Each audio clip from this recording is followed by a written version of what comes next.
time to really simmer. It looks like we're jumping into the game. Game number 2, Malaysia going up against Iran. Malaysia is 1 point up, one more point to end the series. But Iran, they can continue this by getting one win against Malaysia. Speaking of which, looks like Sakai's is going for the invade again. Gonna try with the Kimi around. It's gonna be successful, right? They can't really do much as a draw. You need to bring Enders in. Ooh. If they got any closer, that could have been a kill angle. Small thing. Guys didn't get it. Yeah, I don't think he got it too, which is great. You are able to stop this pesky Kimi show combo, and again, I think Enders is gonna have a. Hold on a minute. He already used Petrify. Probably camped the bush at level 1 to pressure Momo. Maybe that's what he did in game 1-2 against the Uranus. So small thing, 30 seconds until he comes back up. Yeah, and now it's just the start of the game, but we already see a lot of interactions coming in from both teams. It looks like Malaysia, they are going to go for this strat where they try to get Sakai's ahead just a little bit.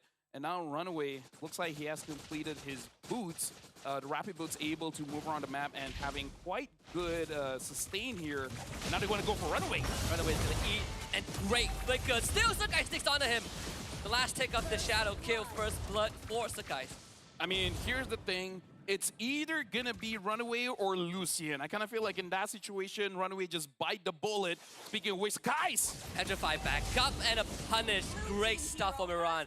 Exactly the same thing we saw from game 1. Now, no Petrify. There is the Black Dangle from Lokesa. Very early appraisal grab. But Enders goes to work and the rest of his team is here. They've got to figure out. Great wall. Momo down. Iran with the first turtle of game 2.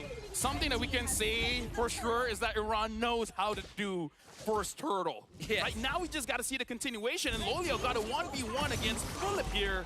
It looks like Stormy was able to save the purple buff by taking it for himself. Sakai's kind of a bad start here for Hayabusa, and looks like Iran is going to make sure that it gets worse. Let's see, Kesa able to get the golem, and Runaway doing a fantastic job at keeping Yums at bay. Now they got to maybe try and help Philip up in the bottom lane, kind of free him from the pressure.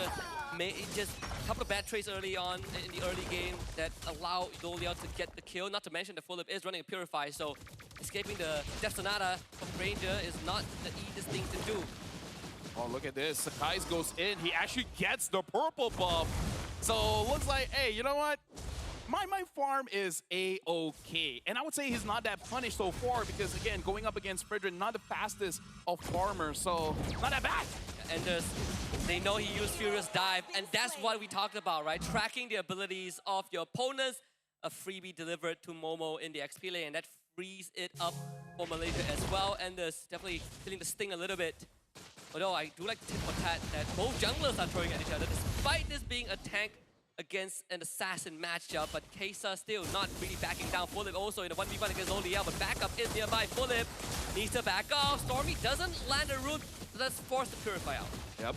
So still win-win, unable to hit the... oh, but look at that. Kesa gets taken on. The Black Dragon form has been used quite early here. Petrify, Shah Residue, bleed out, flicker, forward. Great stuff from Runaway. And a Feather Airstrike follow-up gives Ender a double. Yeah, and now Stormy wants to chase after Ender, still going for Yums. Yums gets the knockout with Jikundo, and Stormy will find the finisher. Lucian's waiting on the cooldown, but empowered auto attacks do not care about bodies. The knockback into the wall a bit too late, and Stormy finds himself a 2-piece. Stormy is looking straight at Sakai. He's like, I got you, bro. You know what? Just have a snack. Yep. But in return, Iran should be able to get this turtle. Kesa on the case, Appraiser's Crash Slam down with the Retribution. Yums not able to find the kick onto Runaway, but finds it onto Kesa. The wall not in the best spot, no Appraisal grab. Kesa melted. And Momo with the chop. Pretty sure in that situation, Kesa's like, bruh. Maybe should have kept the Appraiser's grab, I felt. Hey, I do agree. So I feel like for both teams, I think they're pretty hype at this moment. They need to calm down just a little bit and be like, okay, chill. We got good plays, and there's 3-2-1, looking good. Iran's got 2 turtles. Malaysia, a few kills on the Stormy.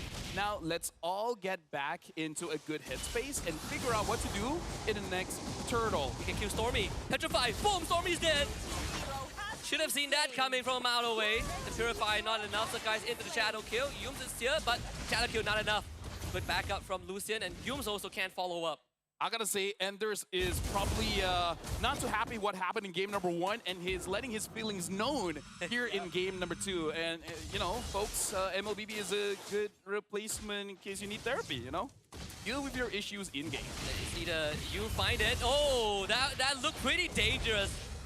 You might have cost the Sakai style, could have, but Sakai's squash battle doesn't really connect. So Enders, he's safe here. Yums, it's a bit of a fancy footwork that Enders ends up going down. Not gonna lie, I was pretty scared for Sakai at that moment. Essentially giving a free flicker over to Enders. Yeah. If he had Petrify, I think that was lights out for Sakai. Yeah. Again, they were tracking it pretty well every 90 seconds, so 1.5 minute window is pretty long in a game of Mobile Legends. So now we can see Loliel does have the Sky Piercer and now the Hunter Strike as well. Yums is distracting the team of Iran, but now we got to look at the turtle here. Ender still does not have the Black Dragon form. If Iran can wait it out, they have a good shot of actually winning a team fight. And you know, just a suggestion: kill Stormy, and then you're looking pretty good. I think they also sort of saw the possibility of what they could do with the Grok. Right? Like Runaway has just one nasty flicker, tectonic charge. Let's see. So far, 2 out of 2 turtles for Iran. Black Dragon form is out onto Enders. Fulip. Jump onto Momo, Sakai's looking for a way in. That's 3 out of 3 turtles for Iran. K-Star with the secure. And a kill for Fulip. Great disengage from Malaysia, but Iran wins that fight. A little bit too early coming in from Sakai, and we saw Runaway was prepared in case if he stands around, he used the tectonic charge. Unable to get him, but still a good attempt. Iran, definitely much better compared to game number 2, looking more composed. At the same time, quite aggressive. Looking for Enders again, trying to slow him down. Yum. Kick, but great furious dive. Enders finds his way out. K-Star is here, but they don't really have the damage to finish off Yum. Not too big of a deal. We see the transition to the bottom lane. Fulip can't get Sakai's. And Runaway forced to run away. Yeah, unsure what happened there, but it looked pretty close. And then able to build up a wall, making sure that Momo doesn't get the chase. Looking at mid here, looks like Yums as well as Stormy trying to apply as much pressure as they can. But Lucian is making sure that no funny business is there. Speaking of which, haven't seen a lot of impact from the Farsa just yet. We've seen some feather air strikes here and there, but nothing that has landed Lucian kills, 2 assists at most. It's been a zoning out so far because most of these fights sort of ended when the feather air strike is thrown out. But compared to game 1, this is definitely, I think, a more manageable one. Even though Iran is 2k behind and they are desperately in need of structures too. Both side lane tier 1s have gone down. Yep. The Lord is going to spawn in around 30 seconds here. So for Iran, they have shown able to get all 3 turtles, so they should have a bigger advantage in this neutrals, but Malaysia does have that gold advantage, which should give them at least one person an item advantage, and I'm guessing that is going to be Stormy, because I haven't seen Lolia build the 3rd item just yet. Stormy is the big game changer here for Malaysia, so they just got to protect him. The moment he dies, that's probably a bad situation unless Loliel can get a triple kill. Then, hey, maybe things can be different. The battle spells are up for most members of Iran, except for Runaway, 30 seconds until his flicker. Gonna try and deal with the mid wave, and Iran has priority over the Lord too. Fredrin, not a problem. Yus finds the king. Oh, a tectonic charge responds. Runaway not able to save his team. No, sadly, Ender still ends up going down, and that's a double kill for Sakai's killing spree for Loliel. You did see the effort from Runaway, but unfortunately Malaysia played that better. 4 bodies. Dude, that was, again, like you said, a good re-engage coming in from Iran, but Sakai's was able to use the Ogi Shadow Kill in time to dodge a lot of the damage as well as the crowd control, able to deal the damage. And I feel like even Iran, they were surprised. They're like, haven't we controlled this Hayabusa? Why is he doing that much damage? Ender didn't even get to use the Black Dragon form, I think. Petrify also didn't do much. And by the way, that was an entire team fight underneath the mid-tier 1. And Malaysia got out with 0 casualties, 4 kills, and a Lord to boot. The exact same timing as game number 1.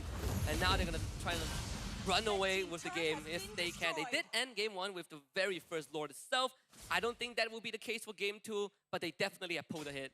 Something Iran has to keep track is the Sky Piercer stack, because Loliel has at least 2 here, or 20 stacks, because he got a double kill in mid just now. Asa finds Fumes, but look at that. Stormy is doing way too much damage here, Husky. Endless did get the Queen's Wings. It's going to help him in these very spontaneous team fights that felt like it ended too fast. The Tectonic, the Earthen Rampart actually delayed the Lord charge a little bit, the Lord marching a little bit. I know you can delay. I didn't know he would turn back. Scared of runaway. I'd be scared if I had hey, you know what? Fair. Rock standing in front of me. Chad, have you guys seen Lord do a U-turn? I've seen him go through the jungle, yes. I've never seen him do a U-turn before. Now this is a WEC25 special here. Look, it's the map is broken walls. The Lord is like, oh, broken wall shouldn't be a problem, and the wall shows up. He feels confused. Black Dragon form. Yumes is the target, but not easy to kill. They try and blow him up. Yumes flickers to escape. Now Momo comes in, drops the axe onto Fulham. He purifies out of it. Guys doesn't get the roll. Fulham to be able to get out of this, but Lowly finds the execution, and Guys will claim Lucian instead. Fulham ends up going down regardless, as Guys stuck the shadow onto him somehow off screen, and Malaysia now looks to run it down. Lowly pressuring a runaway right in front of his fountain, as both top and mid inhibitor go down. One final push, a shadow, a kick, a knockout, and this is game over. Malaysia will find that clean team wipe and get themselves the first 2-0 in his opening best of 3 against Team Iran. Well, we did say that game number 1, they ended in 30 minutes. You said that was not going to happen. And this time you are correct. They're ending it in about 12 minutes. Congratulations to Malaysia opening up WEC MlBB Open Division with a clean 2-0 going up against Iran. But I feel like for the other teams, they got to be careful because Iran is here to play. And I'm guessing after facing Malaysia, they have learned quite a lot. Yeah. I mean, the grouping isn't exactly the most forgiving one for some of these teams, and having to face the defending champions definitely puts that extra pressure. But I think, you know, if I have some words for the Team Iran players, don't let this beat you down. It's a learning experience. And I, for one, am impressed with what they have shown us, right? There's a chance for them to make it through to the top 8. Let's see what Rose and the rest of Team Malaysia have to say after their 2-0 victory. The home ground heroes are definitely having an amazing day today as Team Malaysia clinches another clean sweep for them on the opening of the WEC 25. And right now from Team Malaysia, I am with Momo and Sakai's. Hi boys, how are you? Good. Good. Momo, I know it's been a while since your last appearance in the international scene. How are you feeling